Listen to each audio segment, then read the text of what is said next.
నమస్కారం, వార్తలకు స్వాగతం. ముందుగా ముఖ్యాంశాలు. కృష్ణా నది జలాల్లో తెలంగాణ హక్కుల పరిరక్షణ కోసం చలో నల్గొండ బహిరంగ సభలో కేసీఆర్. కాంగ్రెస్ పార్టీ తీరుపై fire. CM Revanth Reddy media సమావేశం, మేడిగడ్డ ప్రాజెక్టుపై వివరణ.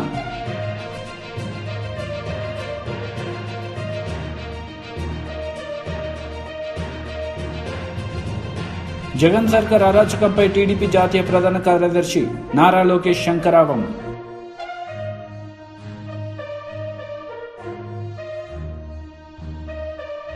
మూడవ తెలంగాణ శాసనసభ 2వ సెషన్ 5వ రోజు సీఎం రేవంత్ రెడ్డి పాల్గొన్నారు. ఈ సందర్భంగా ఆయన మాట్లాడారు. కొంతమేరకు మనం చర్చించగలిగినాము, వాస్తవాలను ఈ రాష్ట్ర ప్రజలకు మనము చెప్పగలిగినాం. ఇక రెండవది గోదావరి జలాలు.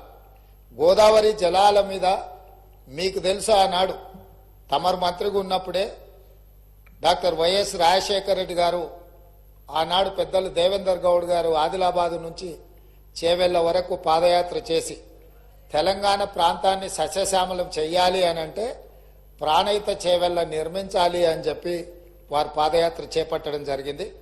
ఆనాటి ప్రభుత్వం ఈ ప్రాంత ప్రజల యొక్క ఆలోచనను దృష్టిలో పెట్టుకొని ప్రాణహిత చేవెళ్ల ప్రాజెక్టును ఆ రోజు ప్రారంభించడం జరిగింది. ఆ రోజు దాదాపుగా మొదట 12 లక్షల ఎకరాలు అనుకొని తర్వాత 14 లక్షల పైచిలకు ఎకరాలతోని 38,500 కోట్ల రూపాయలతో 2008లో టెండర్ పిలవడం జరిగింది. పనులు ప్రారంభమైనాయి. అదేవిధంగా ప్రాణహిత చేవెళ్లకు డాక్టర్ బాబాసాహెబ్ అంబేద్కర్ గారి పేరు పెద్దలు వెంకటస్వామి గారి సూచనతో ఆ రోజు వారు విజ్ఞప్తి చేస్తే ఆనాడు ప్రాణహిత చేవెళ్ల పేరు డాక్టర్ బాబాసాహెబ్ అంబేద్కర్ గారి పేరు జోడించి పెద్దలు వెంకటస్వామి గారి సూచన మేరకు ఆ ప్రాజెక్టును పనులు ప్రారంభించారు. తెలంగాణ రాష్ట్రం వచ్చే వరకు ప్రాణహిత చేవెళ్ల పనులు ప్రారంభించి చేవెళ్లలో మీకు తెలుసు 1,000 కోట్ల రూపాయల పనులు జరిగినాయి. ప్రభుత్వం వచ్చిన తెలంగాణ రాష్ట్రం వచ్చి ప్రభుత్వం మారినాక కొంతకాలానికి అధికారంలో ఉన్న వాళ్లకు రీడిజైనింగ్ అనే ఒక బ్రహ్మ పదార్థాన్ని కనిపెట్టారు. ఆ బ్రహ్మ పదార్థంతోనే తుమ్మిడిహెట్టి దగ్గర నిర్మించాల్సిన ప్రాజెక్టును వివిధ మార్పులకు చేర్పులకు దారితీసి చివరికి మేడిగడ్డ, అన్నారము, సుందిల్ల ఇక్కడ బ్యారేజీలు కట్టి మేడిగడ్డ నుంచి లిఫ్ట్ చేసి అన్నారంలో పోస్తాం, అన్నారంలో నుంచి లిఫ్ట్ చేసి సుందిల్లలో పోస్తాం, సుందిల్లలో నుంచి నీళ్లు లిఫ్ట్ చేసి మిడ్మానేరులో పోస్తాం, అక్కడి నుంచి మిగతా ప్రాంతాలకు నీటిని తరలిస్తామని చెప్పి ప్రాజెక్టు రీడిజైనింగ్ అని ఒక బ్రహ్మ పదార్థాన్ని కనిపెట్టి 38,500 కోట్ల రూపాయల అంచనాతో ప్రారంభమైన ఈ పనులను 1,47,000 కోట్ల రూపాయలకు పెంచింది అధ్యక్ష. అది కూడా పూర్తి డీటెయిల్ ప్రాజెక్ట్ రిపోర్ట్ ఉందా అంటే అది కూడా లేదు.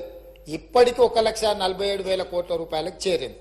అది ఇంకా భవిష్యత్తులో పూర్తి చేయాలంటే 2.5 లక్షల కోట్లు అయితా ఎంత అయితా ఇంతవరకు అంచనాలు వేయడానికి కూడా సాహసం చేసే పరిస్థితి లేదు.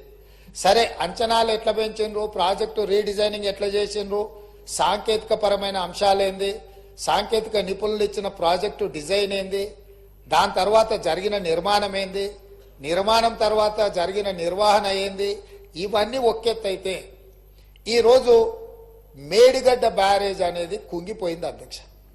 కుంగిపోయినప్పుడు గతంలో ఉన్న ప్రభుత్వం ఏం చెప్పింది, బ్యారేజ్ కింద ఇసుక కదిలింది, ఇసుక కదిలితే ప్రాజెక్టు కుంగింది అని చెప్పిండ్రు అధ్యక్ష. నేను తమరి ద్వారా అడుగుతున్న అధ్యక్ష, ఇసుకలో పీక మేడలు కట్టిండ్రు అధ్యక్ష. ఇసుక కదిలేటట్ల ప్రాజెక్టు బ్యారేజు కట్టి 1,000 కోట్ల రూపాయలు ఖర్చు పెట్టి ఈ రోజు అది కుంగిపోయితే చుట్టూత పోలీసు పహారాలు, వాఘా బార్డర్లో కూడా అంత పోలీసు పహారాలు లేవు. అంటే భారత్ పాకిస్తాన్ సరిహద్దులో వాఘా బార్డర్ ఉంటుంది. అంటే పాకిస్తాన్లోకి వెళ్ళాలి అని అంటే అక్కడ మొత్తం శత్రు దుర్భేద్య విధంగా పహారాలు కాస్తుంటారు పోలీసులు, అక్కడ ఉండే ఆర్మీ. అంతకంటే ఈ మేడిగడ్డ ప్రాంతంలో పిట్ట కూడా ఎగరడానికి వీలు లేకుండా ఆనాటి ప్రభుత్వం ఆ కుంగిన బ్యారేజ్ను ఎవరిని చూడకుండా దాన్ని దాచిపెట్టిండ్రు. దాంతో కేంద్ర ప్రభుత్వం దీనికి సంబంధించి ఫిర్యాదులు అందిన నేపథ్యంలో నేషనల్ డ్యామ్ సేఫ్ అథారిటీ అధికారులను పంపించి ప్రాథమికంగా ఆ ప్రాజెక్ట్ ఏం జరిగిందో చూసి ఒక నివేదిక ఇచ్చిండ్రు. ఆ కేంద్ర ప్రభుత్వం నుంచి ఇచ్చిన సాంకేతిక నిపుణులు ఇచ్చిన నివేదికను కూడా గత ప్రభుత్వం తప్పుపట్టింది. ఆ తర్వాత కాంగ్రెస్ అధికారంలోకి వచ్చిన తర్వాత అక్కడ జరుగుతున్న పరిణామాల నేపథ్యంలో కొంతమంది అధికారులు ఆఫీసుల నుంచి ఫైల్స్ మాయం చేసిందని టీవీలలో పేపర్లలో పెద్ద ఎత్తున వచ్చింది. తక్షణమే ప్రభుత్వం తేరుకొని విజిలెన్స్ అండ్ ఎన్ఫోర్స్మెంట్ అధికారులను మీరు ఆ ఫైళ్లు మాయమైన ఏమి మాయమైనాయి, ఎవరు మాయం చేసిండ్రు? కృష్ణానది జలాల్లో తెలంగాణ హక్కుల పరిరక్షణ కోసం చలో నల్గొండ బహిరంగ సభలో మాజీ సీఎం కేసీఆర్ పాల్గొన్నారు. ఈ సందర్భంగా కాంగ్రెస్ పార్టీ తీరుపై ఆయన మండిపడ్డారు. ఇదే జిల్లాలో ఉన్న మంత్రి ఉత్తమ్ కుమార్ రెడ్డి మొన్న మాట్లాడిన అసెంబ్లీలో మీరు కూడా విన్నారు. ఉమ్మడి రాష్ట్రమే నయం ఉండినట్టు ఆయనకట. ఉమ్మడి రాష్ట్రమే మంచిగా ఉండే ఇప్పుడు మంచిగా లేదట. మరి శ్రీకాంతాచారి ఎందుకు చచ్చిపోయింది? ఇదే జిల్లాలో పుట్టే బిడ్డ ఎందుకు చచ్చిపోయిన ఉద్యమకారులు? అంత పెద్ద ఉద్యమం ఎందుకు జరిగింది? లక్షల మంది కోట్ల మంది ఎందుకు పాల్గొన్నారు? ఇంత సోయి తప్పి మాట్లాడతారు మంత్రులు. గవర్నమెంట్ వస్తే ఏం చేయాలా? పోయిన భద్రపల్లిక సంతకం పెట్టిరు, దాని మెమోరాండం దొరికింది. నీళ్ల మంత్రిగా పనిచేసిండు కాబట్టి, అనుభవం ఉంది కాబట్టి, నష్టం ఎంత వస్తుందో తెలుసు కాబట్టి వెంటనే హరీష్ రావు గర్జించిండు. గర్జిస్తే ఒక 4-5 రోజులు నాటకాలు ఆడిండు, అబద్ధాలు మాట్లాడిండు. నిలబెట్టి మన గట్టిగా అసెంబ్లీలో అడిగితే అసెంబ్లీ బడ్జెట్ జరుగుతుంది. మీరు చూసిండు. బడ్జెట్ జరుగుతుంటే ఏమవుతుంది? బడ్జెట్ అతి ముఖ్యమైన విషయం. ఎప్పుడు కూడా చరిత్రలో దాన్ని పక్కకు పెట్టి వేరే అంశాలు తీసుకోరు. కానీ అగమేఘాల మీద ఇది జరుగుతుంటే, ఆ రగడ జరుగుతుంటే, బిడ్డ మీ సంగతి బదాలను నిలబెడితే మిమ్మలను ప్రజల ముందే తెలుసుకుంటాం అని నల్లగొండ చెలవు నల్లగొండ నేను పిలిపించిన. ఎందుకంటే నాకు చేతనైనా కాకపోయినా నా కట్టె కాలే వరకు తెలంగాణకు అన్యాయం జరిగితే చివరి శ్వాస దాకా కూడా పులిలాగా లేచి కొట్లాడతా తప్ప పిల్లిలాగా ఉండను. ఎట్టి పరిస్థితులలో 600 ఏ విషయంలో కూడా తెలంగాణకు అన్యాయం జరగనివ్వను. కొట్లాడదాం. చెలో నల్గొండ ఇయ్యంగానే పిక్క పిక్క చచ్చుడు. ఇజ్జత్ మానం పోతుంది రాబాయి. కేసీఆర్ బొబ్బ పెడితే ఏం చేస్తామంటే ఏం చేస్తామని చేతులు విసుకొని కాళ్ళు విసుకొని అర్జెంటుగా బడ్జెట్ పక్కకు పెట్టి శాసనసభలో తీర్మానం పెట్టింది. ఆ తీర్మానం కూడా చక్కగా లేదు. వాళ్ళ తెలివి సల్లారా.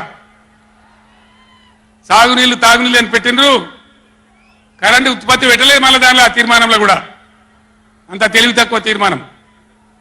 అది పెట్టి ఇక మామ అనిపించుకున్నారు. అయిపోయింది కదా. ఒక రైతుకు పంట పండిందట, వడ్ల రాసి అయింది.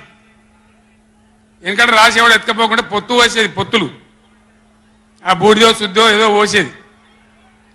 పక్క రైతుని పిలిచి పొరుగు రైతు పొత్తు పోయిరాబాయ్ అంటే, ఉంటే నాకేంది పోతే నాకేంది పులిగోవాలి కానీ పొత్తు పోసిందట. ఇది ఏం పోతుంది? వాళ్ళకు కావాలి పదవులు, వాళ్ళకు కావాలి పైరవీలు, వాళ్ళకు కావాలి డబ్బులు తప్ప ప్రజల హక్కుల గురించి లేదు. నాడు లేదు, నేడు లేదు. దయచేసి నేను మీ అందరినీ కోరేది ఒకటే, అన్ని సందర్భాల్లో పోరాటమే ఉండదు. అవసరమైనప్పుడు పోరాడాలి, పోరాటానికి సిద్ధంగా ఉండాలి. అవసరమైతే సర్దులు కట్టుకొని రావాలి, మనం పిడికిలి బిగించాలి. అప్పుడే మన హక్కులు కాపాడుకోగలుగుతాం. అటు కేంద్రాన్ని కానీ, అధికారులను కానీ, కృష్ణా ట్రిబ్యునల్ కానీ, రాష్ట్ర ప్రభుత్వం కూడా భద్రప పనిచేయకుండా అప్రమత్తంగా ఉంచేటట్టు కానీ నడవాలంటే మనం ఎప్పటికప్పుడు జాగ్రత్తగా పులుల్లాగా కొట్లాడాలి. ఈ మాట చెప్పడానికి నేను ఇంత దూరం వచ్చిన, మిమ్మల్ని అందరినీ సమీకరించిన.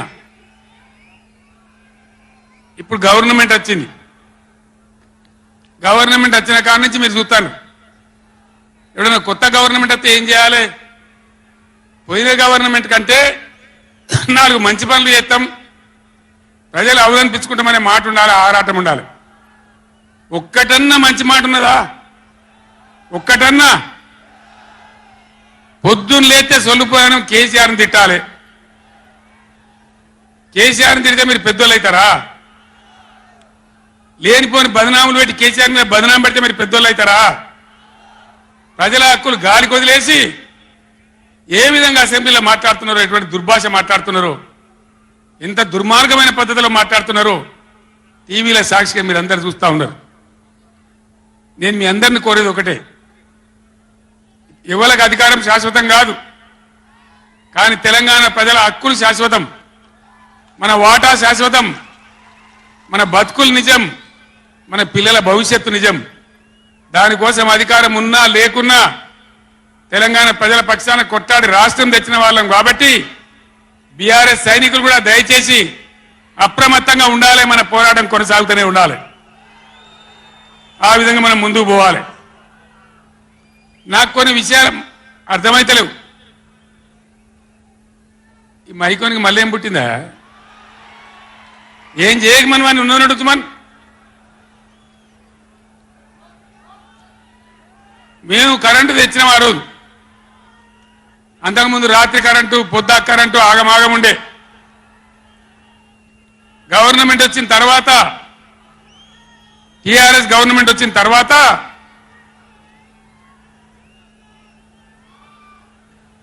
ఇంకేమైనా రోగమా, బీమారే? అరే బాబు, ఉన్నదంటే ఉంచరా మైకు, ఏం మాట్లాడక, ఏం చేయకు, నువ్వేం చదరకు. దాన్ని కరెంటు తెచ్చినాం. ఒక 7-8 నెలల్లో కరెంటు బాగా చేసి ఏడాది అర్థం నుంచి 24 గంటల కరెంటు ఇచ్చినాం రైతాంగానికి. మీరందరూ సంతోషంగా నడింట పడుకొని పంటలు పండించారు. పాములు గర్వంగా, తేలు గర్వంగా బాయిల కాడికి పోలే. కేసీఆర్ పోగానే సీఎం రేవంత్ రెడ్డి మీడియా సమావేశం నిర్వహించారు. ఈ సందర్భంగా మేడిగడ్డ ప్రాజెక్టుపై పలు అంశాలు వివరించారు. మీరు నల్గొండకెళ్ళి గక్కడేదో సభ పెట్టి దిక్కుమాలిన మాటలు మాట్లాడే కంటే శాసనసభ జరుగుతుంది. ప్రధాన ప్రతిపక్ష నాయకుడుగా 10 సంవత్సరాలు ముఖ్యమంత్రిగా పనిచేసిన మీరు, 20 ఏళ్ల నుంచి తెలంగాణ కోసం కొట్లాడినని చెప్పుకునే మీరు సభకి ఎందుకు రావడం లేదు? ఇవాళ బెదిరించి బతకాలని చూస్తున్నాడు, బ్లాక్మెయిల్ చేసి బతకాలని చూస్తున్నాడు కేసీఆర్ గారు. మమ్మల్ని వెంటాడుతాడంట ఆయన. అయ్యా రా, మంచిది, మేమేం అల్లాటప్పగా ఏమి ఇక ఆ కుర్చీలో కూర్చోలే. ప్రజల దగ్గరికి వెళ్ళి ప్రజలు ఓట్లేసి ప్రజలు ఎన్నుకున్న ప్రభుత్వం అక్కడ ఉంది. నీలాక ఉద్యమ ముసుగులో మంది పిల్లలను చంపి మేము కుర్చీ ఎక్కలేదు. చచ్చిపోయిన కుటుంబాలను ఆదుకుంటూ మేము ఇవాళ ప్రభుత్వాన్ని ఏర్పాటు చేసినాము. ఏర్పాటు చేసిన ప్రభుత్వంలో మేము ప్రజలకు అవసరమైన నిర్ణయాలు తీసుకుంటున్నాము.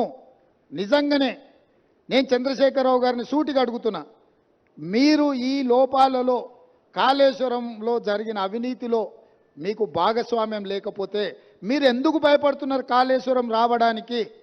మీరెందుకు చర్చకు రావడం లేదు? మేడిగడ్డ కుంగిపోయినప్పటి నుంచి ఈ రోజు వరకు చంద్రశేఖరరావు గారు ఏ రోజు కూడా కుంగిపోయిన మేడిగడ్డ మీద కానీ, అన్నారం మీద కానీ, సుందిళ్ళ మీద కానీ మీరు ఒక్క మాట ఎందుకు మాట్లాడతలేరు? శాసనసభలో చర్చ పెడితే మీరు మొహం ఎందుకు చాటేసిండ్రు?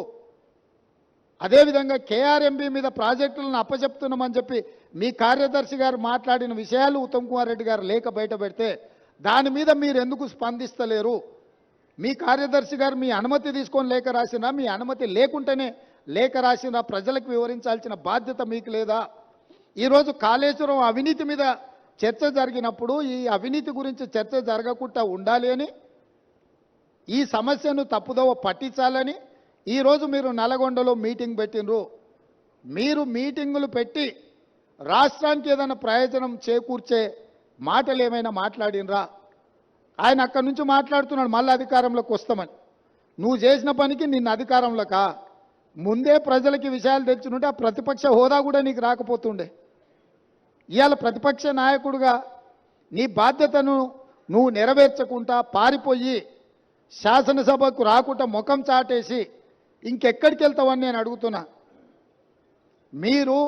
మీకు 39 మంది ఎమ్మెల్యేలను ఇచ్చి ప్రతిపక్ష నాయకుడు హోదా ఇస్తే సభలోకి వచ్చి సమస్యల మీద చర్చించకుండా పారిపోయి ఈరోజు మీరు ఏ రకంగా ప్రజల ముందుకు వస్తారు, ఏ ముఖం పెట్టుకొని వచ్చిండ్రు? ఈరోజు నల్గొండ జిల్లా ప్రజల్ని మీరు ఏం వంచడానికి ఈరోజు అక్కడికి వెళ్ళిండ్రు? ఆయనకి ఇప్పుడు మళ్ళీ ఫ్లోరైడ్ బాధ గుర్తొచ్చింది. ఎందుకంటే కుర్చీ పోయింది కదా, కుర్చీ పోగానే కేసీఆర్కు గుర్తొచ్చేది నీళ్లు, నల్గొండ జిల్లా ఫ్లోరైడ్ బాధితులు. ఎంతసేపు అయ్యా వాళ్ళ బాధల పునాదుల మీద అధికారాన్ని ఎక్కాల. జగన్ సర్కార్ అరాచకంపై టీడీపీ జాతీయ ప్రధాన కార్యదర్శి నారా లోకేష్ శంకరావు మోగించారు. ఈ సందర్భంగా ఆయన మాట్లాడారు. కేవలం వీళ్ళు ముగ్గురు స్వార్థం వల్ల ఈ రోజు ఇసుక ధరలు విపరీతంగా పెరిగిపోయినాయి. అంతెందుకు ఆర్ఎన్బి పనులు కానివ్వండి, ఐటీడీఏ పనులు కానివ్వండి, ఉపాధి హామీ పనులు కానివ్వండి, ఇవన్నీ ఎమ్మెల్యే గారు మరిది రమేష్ బాబు గారు చేసే పరిస్థితి ఈ రోజు మనం అందరం చూస్తున్నాం. ఇక్కడున్న ప్రజలందరినీ నేను ఒకటి కోరుతున్నాను, పుష్ప శ్రీవాణి గారికి మీరు 2 సార్లు అవకాశం ఇచ్చారు. మీ జీవితంలో ఏమైనా మార్పు వచ్చిందా అని ఒక్కసారి ఆలోచించమంటున్నాను. 10 సంవత్సరాలు చెల్లమ్మ ఎమ్మెల్యేగా చేసింది. మీ జీవితంలో ఏమైనా మార్పు వచ్చిందా? గ్రామాల్లో ఏమైనా మార్పు వచ్చిందా? మనకి ఆదాయం పెరిగిందా? లేదు. అందుకే 2024లో తెలుగుదేశం జనసేన పార్టీ ఉమ్మడి అభ్యర్థిని గెలిపించండి. నేను ఇప్పుడు ఇవ్వబోయే హామీలు అన్ని నెరవేర్చే బాధ్యత వ్యక్తిగతంగా నేను తీసుకుంటాను. మొదటిది, పుర్నపాటు లావేసు బ్రిడ్జ్ ని మేము పూర్తి చేస్తాం. ఏనుగుల వల్ల రైతాంగం తీవ్రంగా నష్టపోతుంది. ఆ సమస్య శాశ్వతమైన పరిష్కారం చేసే బాధ్యత నేను తీసుకుంటా. గుమ్మడిగడ్డ మినీ రిజర్వాయర్ పూర్తి చేస్తాం. తోటపల్లి ప్రాజెక్ట్ కి అదన ఐకట్టు కూడా ఏర్పాటు చేసే బాధ్యత మేము తీసుకుంటాం. జంజవతి వట్టిగడ్డ ప్రాజెక్ట్ మోడర్నైజేషన్ పనులు కూడా యుద్ధ ప్రాతిపదికంగా మేము పూర్తి చేస్తాం. అంతేకాదు జియో 3 మళ్లీ అమలు చేసి మన ప్రాంతంలో ఎస్టీలకే ఉద్యోగాలు ఉపాధి కల్పించే బాధ్యత కూడా నేను తీసుకుంటానని ఈ సభాముఖంగా హామీ ఇస్తున్నా. అసలు గిరిజనుల గొంతు కోసేసిన వ్యక్తి ఈ జగన్. మనకి రావాల్సిన 16 సంక్షేమ కార్యక్రమాలు రద్దు చేసిన వ్యక్తి ఈ జగన్. తెలుగుదేశం జనసేన పార్టీ అభ్యర్థిని మళ్ళీ గెలిపించండి. ఆ 16 సంక్షేమ కార్యక్రమాలు మళ్ళీ అమలు చేసే బాధ్యత మేము తీసుకుంటామని ఈ సభాముఖంగా నేను హామీ ఇస్తున్నా. మాజీ ఎమ్మెల్యే బీజేపీ రాష్ట్ర ఉపాధ్యక్షులు ఎన్వీఎస్ఎస్ ప్రభాకర్ ప్రెస్ మీట్ నిర్వహించారు. ఈ సందర్భంగా ఇరు పార్టీలపై ఆయన మండిపడ్డారు. 299 టీఎంసీలకి సంతకం పెట్టింది కేసీఆర్ కాదని చెప్పండి. అది తాత్కాలికమా శాశ్వతమా అన్నటువంటి విషయం తర్వాత. ఆనాటి రోజుల్లో ఆ రకంగా ఒప్పుకున్నటువంటి వ్యక్తి ఆ తర్వాత క్రమం కాలంలో కూడా ఒకవైపున బచావత్ ట్రిబ్యునల్ ఉన్నప్పటికీ అవార్డు చేసినప్పటికీ తిరిగి మళ్ళీ ఆ యొక్క నీటి కేటాయింపులు జరపాలనేటువంటి ఒక వ్యవహారంలో బ్రిజేష్ కుమార్ ట్రిబ్యునల్ ఏర్పాటు చేసినటువంటి మాట కూడా వాస్తవమే. ఆ ట్రిబ్యునల్ తన పనిని తను నిర్వహించకుండా, సహకరించకుండా, సరైనటువంటి ఆర్గ్యుమెంట్లు ప్రస్తావించకుండా జాప్యం చేయడం, నిర్లక్ష్యం చేసినటువంటి చరిత్ర కూడా కేసీఆర్దే అని చెప్పని నేను పేర్కొంటా ఉన్నా. సుప్రీంకోర్టుకు వెళ్ళటం, ఆ ప్రకారంగా ఆ కేసుని విత్డ్రా చేసుకోమని చెప్పని కోర్టు కోరటం, కోరినటువంటి తర్వాత మరి ఆ యొక్క కార్యక్రమాన్ని ముందుకు తీసుకెళ్ళటం కూడా జరిగింది. అయితే ఇప్పుడు కొత్తగా అప్పగించడం అనేటువంటి విషయం మీద రాద్ధాంతం చేస్తా ఉన్నారు, దాని మీద చర్చ చేస్తా ఉన్నారు, రచ్చ చేస్తా ఉన్నారు. ఈ యొక్క నీటి సమస్యల్ని పరిష్కరించడం కొరకే బోర్డుల యొక్క ఏర్పాటు అనేది విభజన చట్టం చాలా స్పష్టంగా పేర్కొంది. ఒకవైపున అమలు చేయమని కోరుతున్నటువంటి తర్వాత దానికి సంబంధించినటువంటి సమాచారం, దానికి కావాల్సినటువంటి సహకారం, దానికి కావాల్సినటువంటి అంశాలని త్వరితగతిగా వేగంగా అందించవలసినటువంటి ఒక ప్రభుత్వం మన తెలంగాణనే నిమ్మకు నీరెత్తినట్టు వ్యవహారం చేసింది. అది అక్కడి ప్రభుత్వానికి అది అవకాశం కలిగింది. కాబట్టే మన రాయలసీమ లిఫ్ట్ ఇరిగేషన్ వచ్చినటువంటి ఒక అంశం. ఈ రెండు ప్రభుత్వాన్ని కూడా, ఇటు కేసీఆర్ ప్రభుత్వాన్ని అటు వైఎస్ జగన్మోహన్ రెడ్డి గారి ప్రభుత్వాన్ని ఆనాటి రోజుల నుంచి ఈనాటి వరకు కూడా నడుపుతున్నది ఒకే ఒక కాంట్రాక్టర్ నడుపుతూ వచ్చాడు. కాబట్టే రాష్ట్రాల ప్రయోజనాలు గాలికి పోయినాయి, ప్రయోజనాలు దెబ్బతిన్నాయన్నటువంటి మాట వాస్తవం అని చెప్పని నేను పేర్కొంటా ఉన్నా.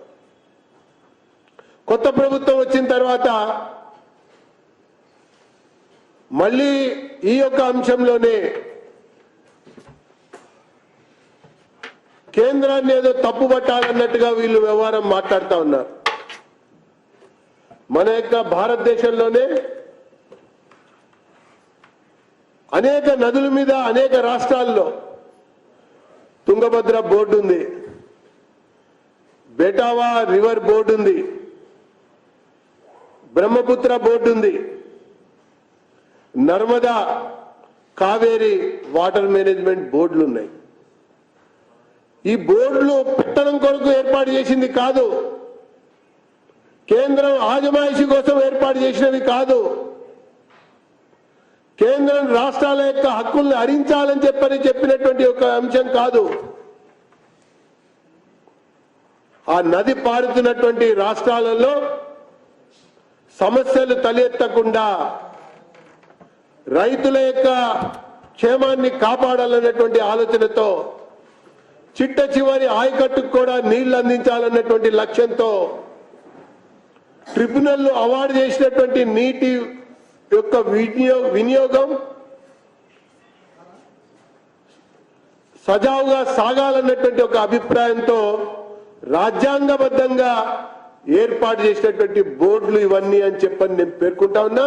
ఇవి ఏర్పాటు చేసినటువంటి సమయంలో కేంద్రంలో కాంగ్రెస్ ప్రభుత్వం ఉంది, వాజ్పేయి గారి ప్రభుత్వం కూడా ఉంది అన్నటువంటి విషయాన్ని బీసీ, ఎస్సీ, ఎస్టీ, మైనార్టీ వర్గాల్లోని ప్రతి కులానికి సరైన న్యాయం జరగాలనే లక్ష్యంతోనే కుల గణన అని ఎంపీ విజయసాయిరెడ్డి అన్నారు. ఈ సందర్భంగా ఆయన ప్రసంగించారు. ఆయన కుమారుడు జగన్మోహన్ రెడ్డి గారు, మీరు ఉదాహరణకి తీసుకోండి, కర్నూలు అయితేనేమి పార్లమెంట్, అనంతపూర్ పార్లమెంట్ అయితేనేమి, హిందూపూర్ పార్లమెంట్ అయితేనేమి, రాజమండ్రి పార్లమెంట్ అయితేనేమి, ఇవన్నీ కూడా జనరల్ సీట్స్ అయినప్పటికీ కూడా ఇక్కడ బీసీలను నిలబెట్టినటువంటి ఘనత జగన్మోహన్ రెడ్డి గారు. బీసీలను నిలబెట్టి గెలిపించుకున్నాం. కర్నూలు గత ఎన్నికల్లో బీసీ గెలిచారు, అనంతపూర్ లో బీసీ గెలిచారు, హిందూపూర్ లో బీసీ గెలిచారు, రాజమండ్రిలో బీసీ గెలిచారు. దీనికి ఒక శాంటిటీ ఇచ్చేదానికోసంగా మనం చేస్తున్నది కరెక్టా కాదా అన్నటువంటిది తెలుసుకోవాలని అంటే కుల గణన అన్నటువంటిది చాలా అవసరం. అందుకే ఒక సంవత్సరం క్రిందట ఈ యొక్క క్యాస్ట్ సెన్సస్ కి శ్రీకారం చుట్టారు జగన్మోహన్ రెడ్డి గారు. ఒక్కసారి మనకు కులాల వారీగా గతంలో కానీ వెళితే 1931 నుంచి, అంటే స్వాతంత్రానికి ముందు కూడా 1931 నుంచి 1951 వరకు అన్ని సామాజిక వర్గాలు, అది ఓసీలు కానీ, బీసీలు కానీ, ఎస్సీలు కానీ, ఎస్టీలు కానీ, మైనారిటీస్ కానీ, జనాభా ప్రాతిపదికలో కులాల వారీగా ఆ సెన్సస్ అన్నటువంటిది లెక్కించేటటువంటి వాళ్ళు. 51 తర్వాత ఈ యొక్క కులగణనలో ఎస్సీలు, ఎస్టీలు, మైనారిటీస్ మాత్రమే సెన్సస్ లో తీసుకునేటటువంటి పద్ధతి ప్రారంభం జరిగింది. దీనివల్ల ఏ కులానికి చెందినటువంటి వాళ్ళు, ఏ సామాజిక వర్గానికి చెందినటువంటి వాళ్ళు ఏ ప్రాంతంలో ఎంతమంది ఉన్నారు, వారికి తగిన ప్రాతినిధ్యం కల్పించాలా అన్నటువంటిది మనం కుల గణన తర్వాత మనం నిర్ధారించుకునేటటువంటి అవకాశం ఉంటుంది. అందుకే జగన్మోహన్ రెడ్డి గారు ఇంచుమించుగా ఈ యొక్క నిర్ణయం తీసుకున్న తర్వాత ఇంచుమించుగా చాలా వరకు కులగణన ఉన్నటువంటిది పూర్తి కావచ్చింది. ఈ యొక్క కులగణన ప్రాతిపదికగా బీసీలందరికీ కూడా, బీసీలు కానీ, ఎస్సీలు కానీ, ఎస్టీలు కానీ, మైనారిటీస్ కానీ మరింత కరెక్ట్ గా ప్రాతినిధ్యం కల్పించేటటువంటి అవకాశం ఉంటుందన్నటువంటి విషయాన్ని మీకు తెలియజేసుకుంటా ఉన్నా. ఇక రెండవ ఉపయోగం ఏంటంటే ఎవరైతే ఈ యొక్క కులగణన తర్వాత సామాజికంగా ఆర్థికంగా ఎవరైతే ఏ కులాలైతే వెనుకబడి ఉన్నాయో ఆ కులాలకి ఒక రిజర్వేషన్స్ మాత్రమే కాదు, వాళ్ళకి ఆర్థిక సహాయాన్ని కూడా ప్రభుత్వం చాలా కరెక్ట్ గా చేసేటటువంటి అవకాశం కలుగుతుంది. వార్తలు ముగించే ముందు ముఖ్యాంశాలు మరోసారి. కృష్ణానది జలాల్లో తెలంగాణ హక్కుల పరిరక్షణ కోసం చలో నల్గొండ బహిరంగ సభలో కేసీఆర్. కాంగ్రెస్ పార్టీ తీరుపై fire. CM Revanth Reddy media సమావేశం, మేడిగడ్డ ప్రాజెక్టుపై వివరణ.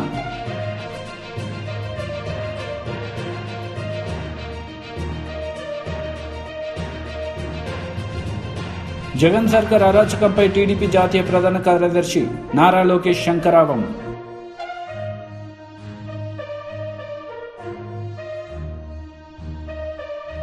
ఈ వార్తలు ఇంతటితో సమాప్తం. తిరిగి ప్రసారమయ్యే వార్తలు మళ్ళీ కలుద్దాం. అంతవరకు సెలవు.